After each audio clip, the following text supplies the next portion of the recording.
Chapter 15. Now the tax collectors and sinners were all gathering around to hear him. But the Pharisees and the teachers of the law muttered. "This man welcomes sinners and eats with them." Then Jesus told them this parable. Suppose one of you has 100 sheep, and loses one of them. Does he not leave the 99 in the open country and go after the lost sheep until he finds it?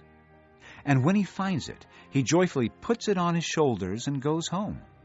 Then he calls his friends and neighbors together and says, "Rejoice with me, I have found my lost sheep." I tell you that in the same way there will be more rejoicing in heaven over one sinner who repents than over 99 righteous persons who do not need to repent. Or suppose a woman has 10 silver coins and loses one. Does she not light a lamp, sweep the house, and search carefully until she finds it? And when she finds it, she calls her friends and neighbors together and says, "Rejoice with me, I have found my lost coin." In the same way, I tell you, there is rejoicing in the presence of the angels of God over one sinner who repents. Jesus continued. There was a man who had 2 sons. The younger one said to his father, "Father, give me my share of the estate." So he divided his property between them. Not long after that, the younger son got together all he had, set off for a distant country, and there squandered his wealth in wild living.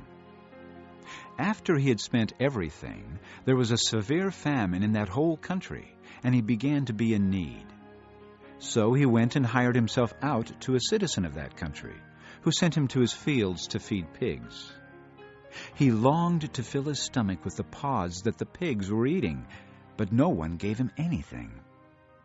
When he came to his senses, he said, "How many of my father's hired men have food to spare, and here I am starving to death?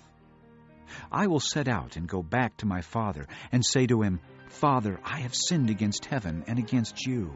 I am no longer worthy to be called your son. Make me like one of your hired men.' So he got up and went to his father. But while he was still a long way off, his father saw him and was filled with compassion for him. He ran to his son, threw his arms around him, and kissed him. The son said to him, 'Father, I have sinned against heaven and against you. I am no longer worthy to be called your son.' But the father said to his servants, 'Quick, bring the best robe and put it on him. Put a ring on his finger and sandals on his feet. Bring the fattened calf and kill it. Let's have a feast and celebrate, for this son of mine was dead and is alive again. He was lost and is found.' So they began to celebrate. Meanwhile, the older son was in the field. When he came near the house, he heard music and dancing. So he called one of the servants and asked him what was going on. 'Your brother has come,' he replied, 'and your father has killed the fattened calf because he has him back safe and sound.' The older brother became angry and refused to go in. So his father went out and pleaded with him. But he answered his father, 'Look, all these years I've been slaving for you and never disobeyed your orders. Yet you never gave me even a young goat so I could celebrate with my friends. But when this son of yours, who has squandered your property with prostitutes, comes home, you kill the fattened calf for him.' 'My son,' the father said, 'you are always with me, and everything I have is yours. But we had to celebrate and be glad, because this brother of yours was dead and is alive again. He was lost and is found.'